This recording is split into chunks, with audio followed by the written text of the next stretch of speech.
Good afternoon, welcome to City TV, I'm Jamie Hargadon. And I'm Debbie Makumbi.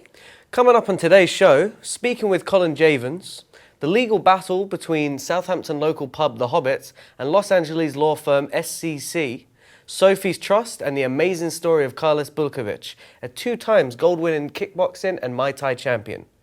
Also featured today will be the new restaurant Aspire, with head chef John Flew creating a fantastic dish in our new cooking segment. And I'm looking forward to it. Fantastic, exciting stuff today, Debbie. Yes, obviously. So first up, our interview with Colin Javins, who at the age of 20 in July 2000 broke his neck when diving into the sea that was too shallow, leaving him paralyzed from the shoulders down, a devastating accident. From then on, anyone could view that without plenty of determination and inner belief, his quality of life would have ended. Colin, however, has refused to be bitten by paralysis. That's right. In April 2006, Colin completed an overland driving expedition called Driving Home. Starting in the UK and setting off to Cape Town, South Africa, Colin is the first person in his condition to attempt such a challenge. He did it to show determination, teamwork, education, and what can really be achieved when you put your mind to it. Even though he suffered third-degree burns and lost 10 kilos, he managed to raise £534,000 for people with similar conditions. Here's the full story.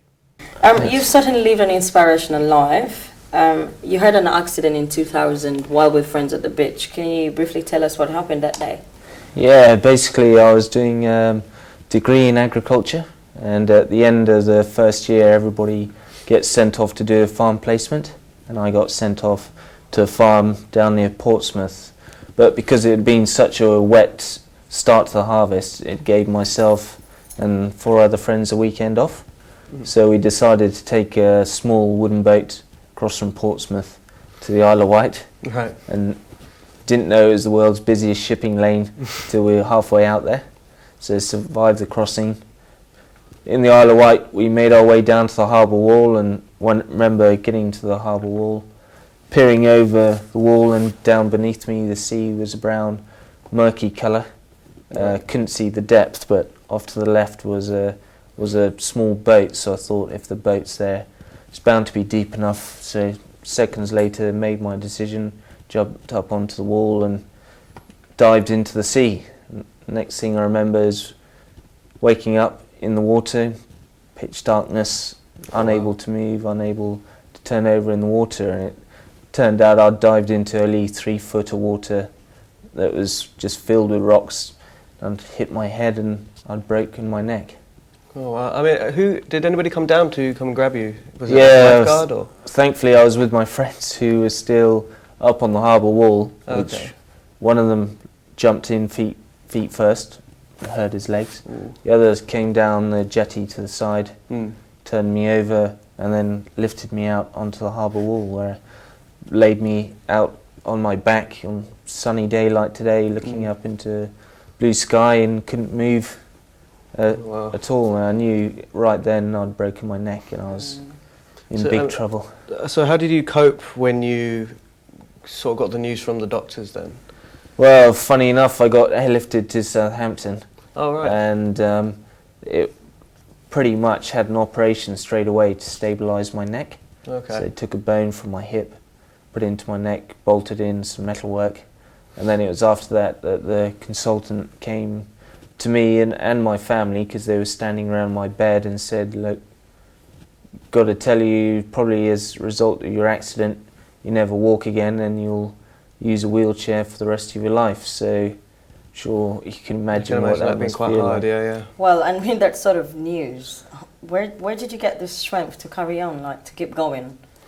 Well, I think like anyone, first of all I went into a deep low, and thought my life was over, and like everybody does. And I spent months in hospital bed, unable to move, and it was really hard.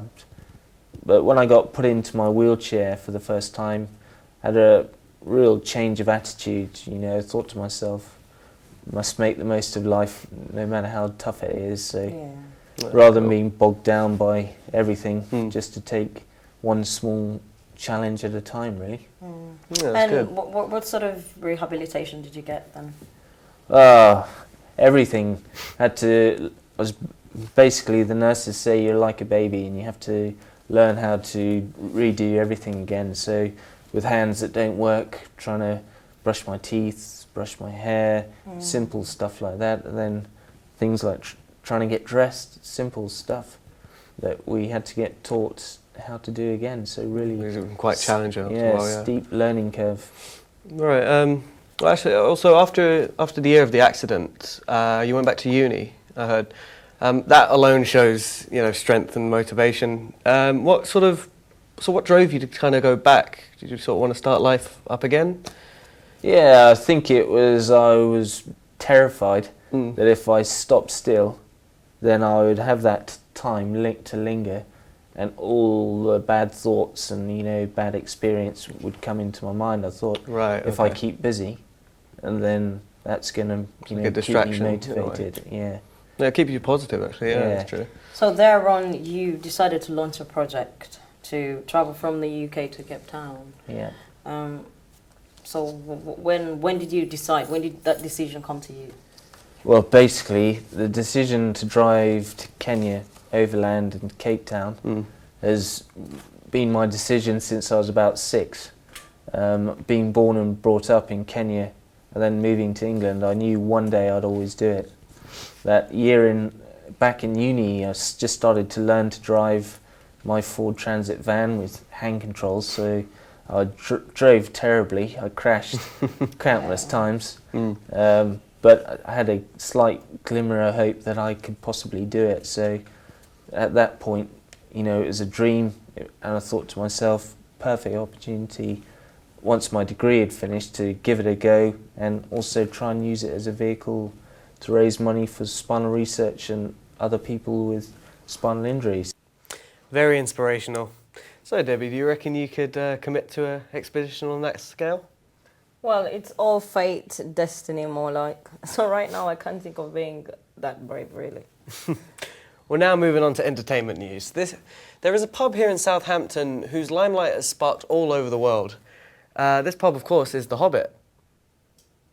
Well, let's go over to our correspondent Daniel Browne for the update. Hello, here we are outside the Hobbit Pub here in Southampton. This local landmark was recently involved in an international news storm when a big Hollywood company tried to sue it for copyright infringement. The company behind the Lord of the Rings trilogy and currently filming The Hobbit down in New Zealand asked this unique pub to stop using its name. Now this caused quite a sensation on social networking sites like Twitter and Facebook, with Gandalf himself getting involved. Actor Sir Ian McKellen was quoted as saying he thought it was unnecessary pettiness on the company's behalf, and Twitter legend Stephen Fry went so far as to say he was even ashamed of the business that he worked in. With such public condemnation, it was only a matter of time before the Hollywood company backed down, and they have decided to let the Hobbit Pub carry on using the name for a small licensing fee of $100 that Stephen Fry and Sir Ian McKellen have offered to pay. So I guess the moral of the story is sometimes David really does beat Goliath. Thank you, and back to the studio.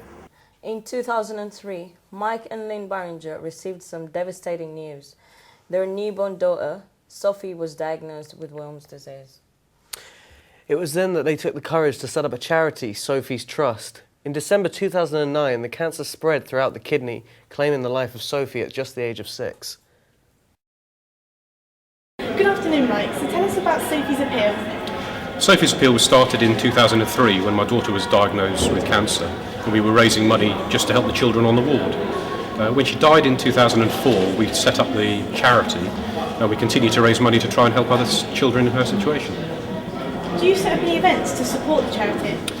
Well, we set up 2 or 3 a year, but anybody can set up events to help us. We do a ladies' pamper evening in March. We do the summer ball, which is our biggest event, in around about June, and we do a quiz in November. But all of the information is available on our website. Okay, how do you donate to the appeal? Well, you can donate straight via the website, which goes through Just Giving, or you can send money to the charity address, which again is on the website, or you can come and support one of our events or do an event of your own. How do we set up an event? Well, you can set up an event, you just choose your event. If you then write to us and say we want to raise this money for you, we'll give you publicity such as graphics, logos will help you out. Perhaps the easiest way is to do a sponsored event, and we can give you sponsor forms, and then it's down to you. Okay, thank you, Mike. Thank you.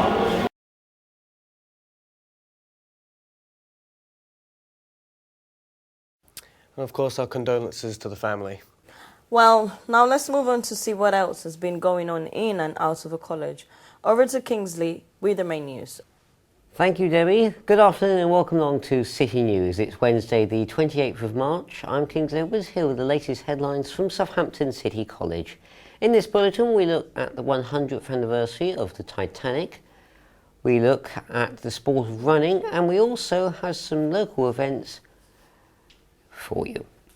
First of all, though, apprenticeships, and City College has backed a scheme which will see apprentices aiding Southampton City Council with their regeneration projects. This combined with the fact that the college has been appointed as a place of training and assessment for apprentices at Scottish and Southern Energy makes City the place for apprenticeships. And if you'd like to know more information or become an apprentice yourself, look at the college's website and click at the apprenticeships button. On to other news now, and this year sees the 100th anniversary of the sinking of RMS Titanic. The cruise liner set sail from Southampton on her maiden voyage at 12 p.m. on the 10th of April. The story of Titanic, along with others, will be at a brand new Sea City Museum opening on the 10th of April at 1:30. So why not pop along and take a look? Speaking of which, do you know of someone aged 8 to 16 who are keen to be on stage? Well, we have something for you then, as City College's Hub Theatre are putting on Easter workshops for young persons wanting to further their skills in singing, dancing and or acting.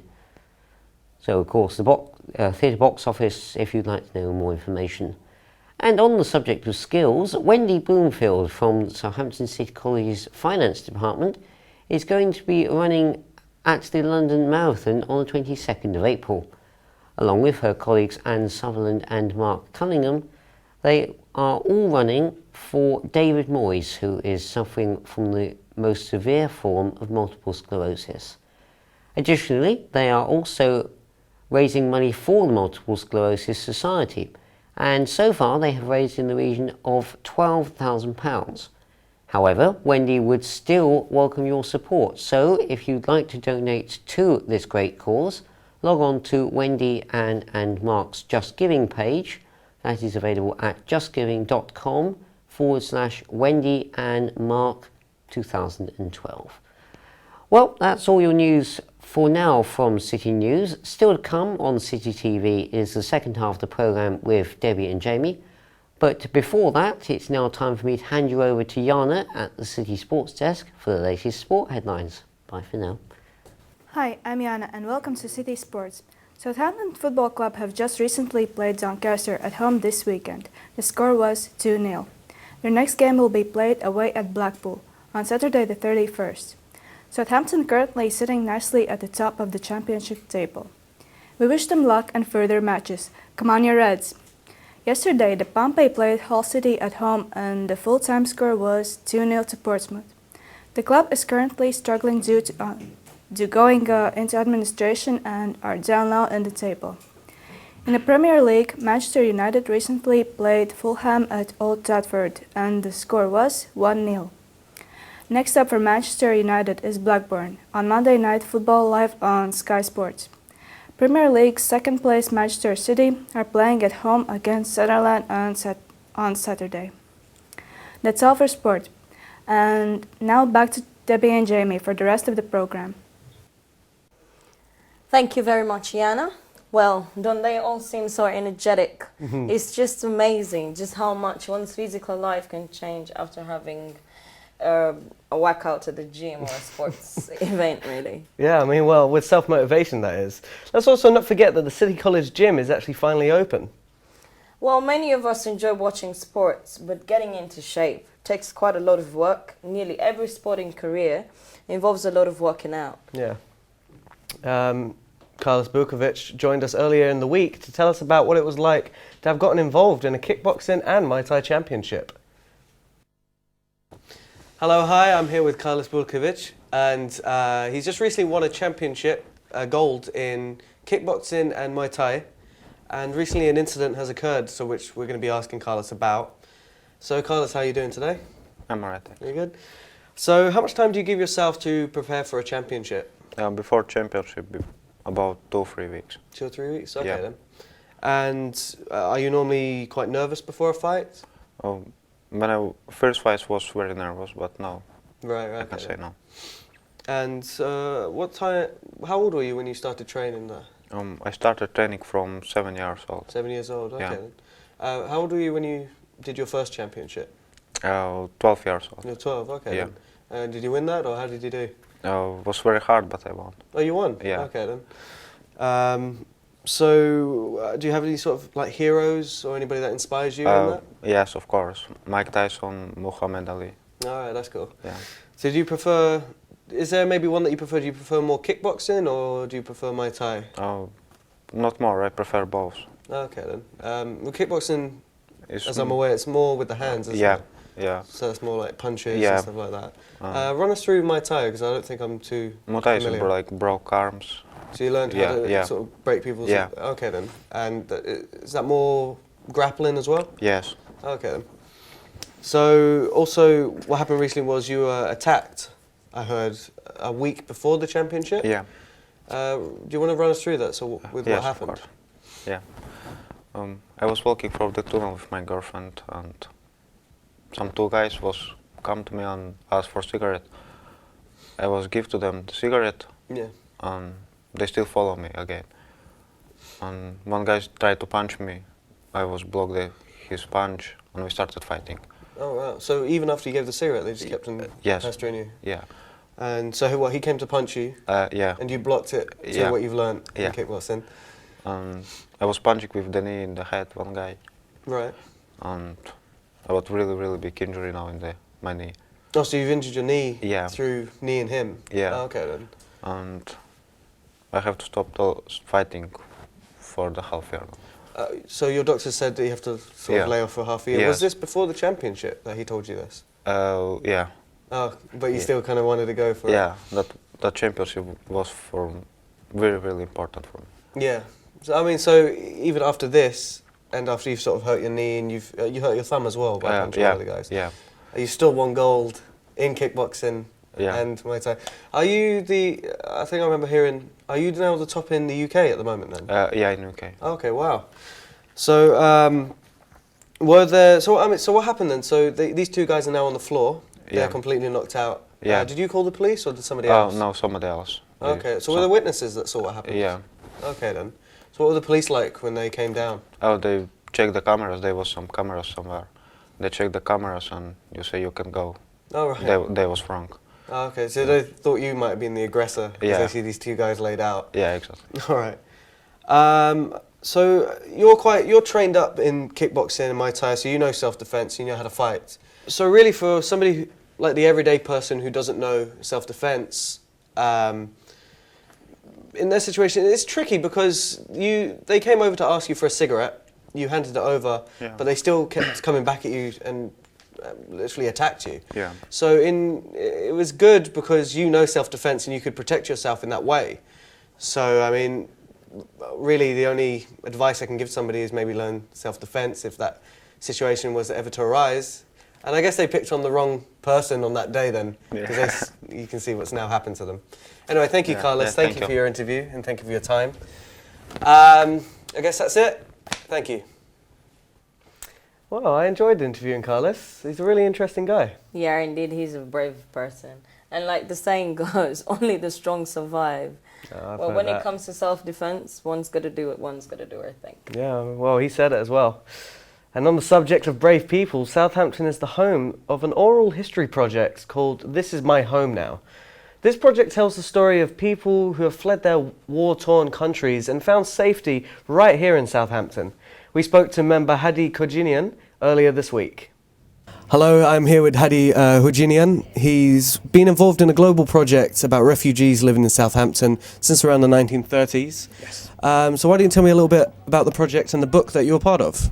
Yes, this book about telling a story about all refugees they are living since 1939 in Southampton area, and they want to share their story, why and when they came to Southampton. Okay, and what motivated you to be part of this project? Yeah, Jenny Kov, she's my friend and she's working for BBC4, and she asked me to share my story, why I came to England and why I'm living in Southampton, and what is about my feeling when I'm living in Southampton. Something like 27 or 29 people from different countries, they are involved in this project, and they want to just share their feeling and their story and how is their feeling, especially in Southampton area, because they want to put their stories in Sea City Museum, 10th of April. And it's sort of it's written work, but there's also pictures of everyone as well. What was it like working with the photographer? Oh, it was great, because photographer, she's my best friend, Fang. She's French, and she came to Southampton something like 5 years ago, and we had a project with her several times, and I was so cool with her, and she's a good and brilliant photographer. Oh, right. And I think I remember you talking about a little bit something about Getaway to the World. Yes. Can you tell me a little bit about that as well? Yeah, yes. As I told you, they are saying, and they want to share their all people they came to Southampton. So it's all the same kind of 2,000 years ago. Ah, right. Okay. Okay. And it's a very fantastic project. And how much response have you had doing this project from people? A lot. We had the exhibition something like 1 month ago in Winchester, and it was great. Okay. And so where can people purchase the book? They can go to Clear office in Westquay Road. Right. And also they can go to bookshop in Portswood Road. Okay. And they can apply and they can buy it online. Okay. All right, well, thank you. This is Hadi Khojinian with This Is My Home Now. The books are available. Thank you for watching. Wow, that's pretty some amazing stories from amazing people. It's so touching when some people are trying to flee instabilities from their own countries, just how far it would take them. Yeah, I think it's a great project. Sort of having a book together, so reading people's stories and seeing sort of what they've been through, really. Yeah, it's fantastic. It's a redone. Well, funny we should be talking about amazing people. In the studio today, we have a sitarist, Farzad Ariff, who's going to be playing us out. We would like to thank you, our viewers, for watching today's programme. Goodbye and keep it locked right here at City TV. Have a good afternoon and enjoy the show. And have a happy Easter.